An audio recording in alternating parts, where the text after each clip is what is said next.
Renungan malam, Ye Shall Receive Power atau Engkau akan menerima kuasa oleh Ellen G. White, tanggal 14 Juli tahun 2025. Mari kita berdoa. Bapa kami yang di sorga, Allah yang kami sembah, melalui nama Yesus Kristus, pada malam ini kami datang menghampiri hadirat-Mu yang kudus, bersyukur dan berterima kasih oleh sebab penyertaan dan perlindungan Bapa bagi kami sepanjang hari hingga malam ini. Pada malam ini, kami siap mendengarkan firman-Mu. Mohon karuniakan Roh Yesus Kristus dalam hidup kami, sehingga kami dapat mengabarkan firman-Mu ke dalam berbagai bahasa dan dapat dimengerti oleh para pendengar kepada siapa kami mengabarkannya. Besertalah dengan kami sementara kami mempelajari dan merenungkan firman-Mu melalui renungan malam ini. Kami persembahkan doa ini di dalam nama Yesus, Tuhan dan Juru Selamat kami. Amin. Renungan malam ini akan dibacakan oleh Saudara Wilmore Tambunan. Kepada Saudara Wilmore, kami persilahkan. Terima kasih. Selamat malam bagi kita semua dimanapun saudara sekalian berada. Judul renungan kita pada malam hari ini adalah Karunia Lidah Kefasihan dalam Bahasa Asing, tanggal 14 Juli tahun 2025. Ayat inti terdapat dalam Kisah Para Rasul pasal 2 ayat 5-8 yang berbunyi, "Waktu itu di Yerusalem diam orang-orang Yahudi yang saleh dari segala bangsa di bawah kolong langit. Ketika turun bunyi itu, berkerumunlah orang banyak. Mereka bingung karena mereka masing-masing mendengar rasul-rasul itu berkata-kata dalam bahasa mereka sendiri. Mereka semua tercengang-cengang dan heran, lalu berkata, 'Bukankah mereka semua yang berkata-kata itu orang Galilea? Bagaimana mungkin kita masing-masing mendengar mereka berkata-kata dalam bahasa kita sendiri, yaitu bahasa yang kita pakai di negeri asal kita?' Dan tampaklah kepada mereka lidah-lidah seperti nyala api yang bertebaran dan hingga pada mereka masing-masing. Maka penuhlah mereka dengan Roh Kudus, lalu mereka mulai berkata-kata dalam bahasa-bahasa lain, seperti yang diberikan oleh Roh itu kepada mereka untuk mengatakannya." Kisah Para Rasul 2 ayat 3 dan 4. Roh Kudus yang mengambil bentuk lidah-lidah api hingga pada mereka yang berkumpul. Ini merupakan lambang karunia yang diberikan kepada para murid saat itu, yang memungkinkan mereka berbicara dengan fasih dalam bahasa-bahasa yang sebelumnya tidak mereka kenal. Penampakan api menandakan semangat yang membara yang akan dicurahkan para rasul untuk bekerja dan kuasa yang akan menyertai pekerjaan mereka. Waktu itu, di Yerusalem, diam orang-orang Yahudi yang saleh dari segala bangsa di bawah kolong langit. Ayat 5. Selama masa penyebaran, orang-orang Yahudi telah tersebar ke hampir setiap bagian dunia yang berpenduduk, dan selama pembuangan, mereka telah belajar berbicara dalam berbagai bahasa. Banyak dari orang-orang Yahudi ini pada kesempatan ini berada di Yerusalem, menghadiri perayaan-perayaan keagamaan yang sedang berlangsung. Setiap bahasa yang dikenal diwakili oleh mereka yang berkumpul. Keragaman bahasa ini akan menjadi hambatan besar bagi pemberitaan Injil. Oleh karena itu, Allah dengan cara yang ajaib memenuhi kekurangan para rasul. Roh Kudus melakukan bagi mereka apa yang tidak dapat mereka lakukan sendiri seumur hidup. Mereka sekarang dapat memberitakan kebenaran Injil di luar negeri, berbicara dengan akurat dalam bahasa-bahasa orang-orang yang mereka layani. Karunia ajaib ini merupakan bukti kuat bagi dunia bahwa tugas mereka membawa meterai sorga. Sejak saat itu, bahasa para murid murni, sederhana dan akurat, baik mereka berbicara dalam bahasa ibu mereka maupun dalam bahasa asing. Dikutip dari buku Kisah Para Rasul halaman 39 dan 40. Demikianlah pembacaan renungan malam kita pada malam hari ini. Terima kasih dan Tuhan Yesus memberkati. Terima kasih atas penata layanan Saudara Wilmore. Tuhan Yesus memberkati. Selamat malam, saudara-saudari dalam Yesus. Renungan malam ini berjudul Karunia Lidah, Kefasihan dalam Bahasa Asing. Ini dapat diartikan juga sebagai karunia bahasa, dialek atau aksen dalam bahasa asing.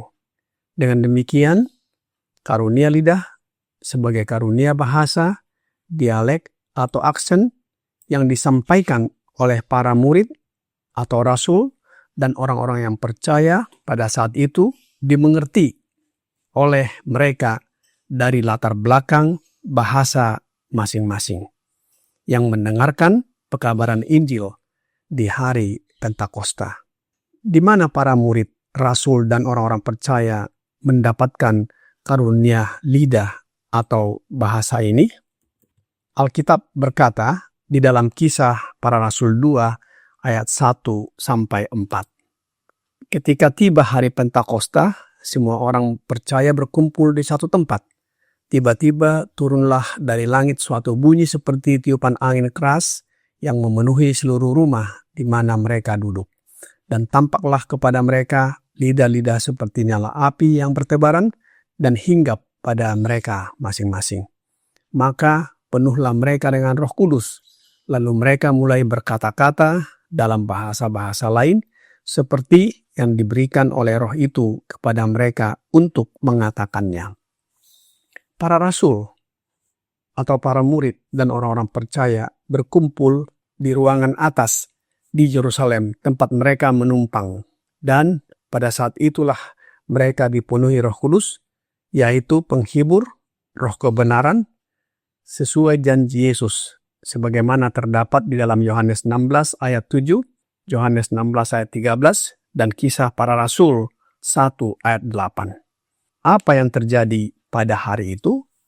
Dalam renungan malam, Ye shall receive power, halaman 204, paragraf 2 berkata, Roh Kudus yang mengambil bentuk lidah-lidah api hingga pada mereka yang berkumpul.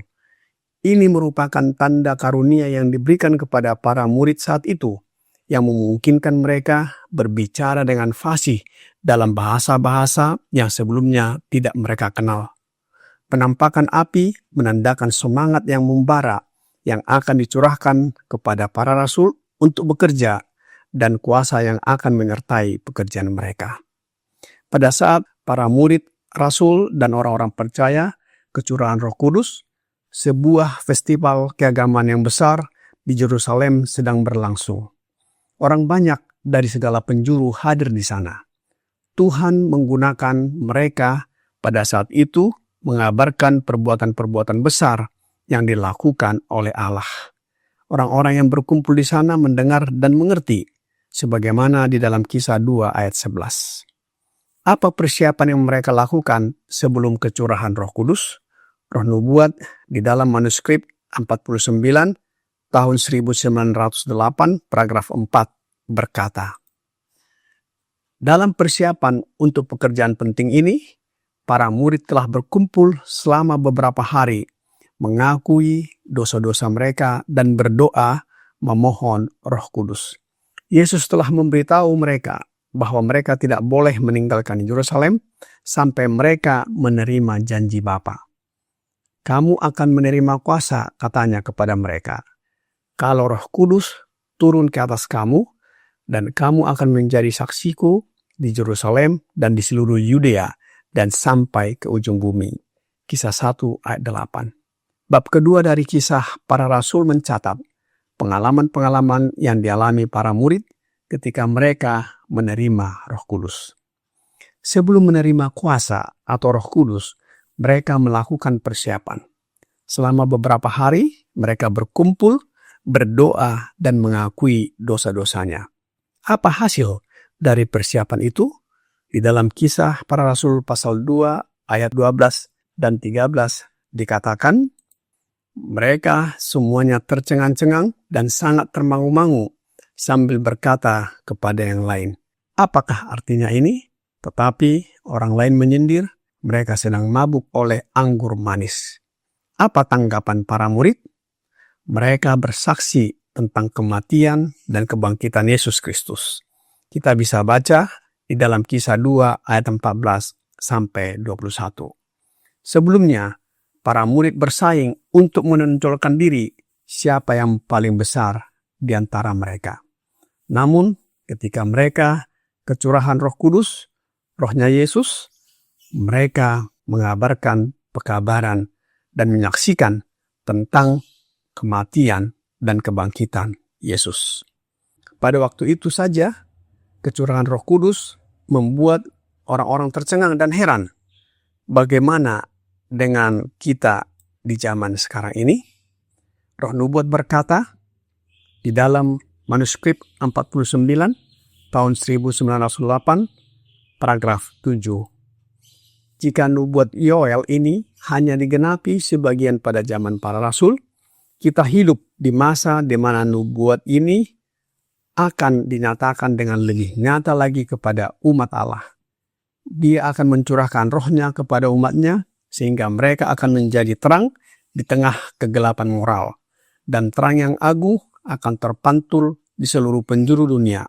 Kiranya iman kita bertumbuh agar Tuhan dapat bekerja dengan dahsyat bersama umatnya. Zaman para rasul digenapi sebagian dari nubuatan Nabi Joel. Pada zaman sekarang ini, lebih nyata lagi kepada umat Allah. Sehingga umat Allah menjadi terang di tengah kegelapan moral dunia ini. Banyak orang yang akan datang kepada Allah dan bertobat.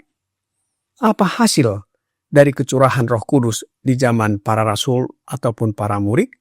Kita baca di dalam Kisah 2 ayat 41 berkata, orang-orang yang menerima perkataannya itu memberi diri dibaptis, dan pada hari itu jumlah mereka bertambah kira-kira 3.000 jiwa. Apa yang mereka lakukan setelah hari Pentakosta tersebut dan apa hasilnya? Kisah 2 ayat 42 sampai 47 memberitahukan kepada kita.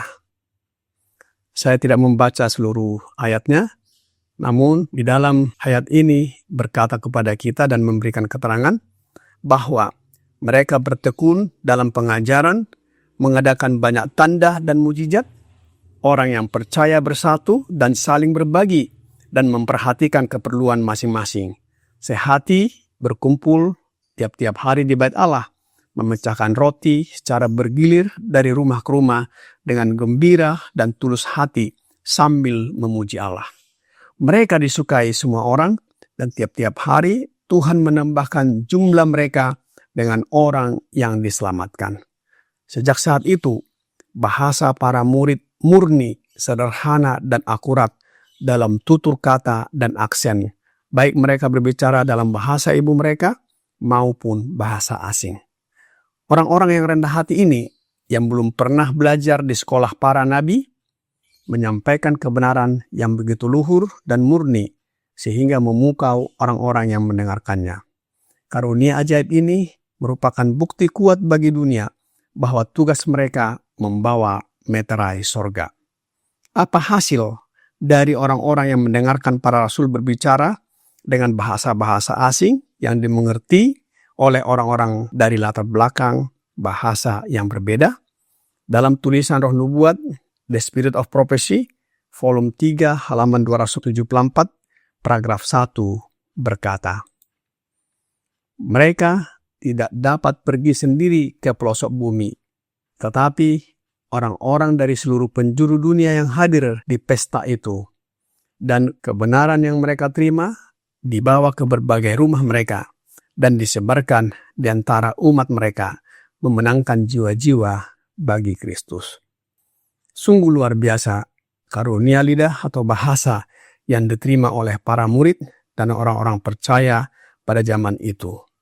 Orang-orang kepada siapa mereka berbicara dari latar belakang bahasa mendengarkan mereka, dan ketika mereka kembali ke tempat mereka masing-masing dengan bahasa mereka masing-masing, merekalah sebagai wakil-wakil Allah untuk menyampaikan pekabaran, yaitu pekabaran keselamatan kepada orang-orang di sekitar mereka maupun di lingkungan mereka.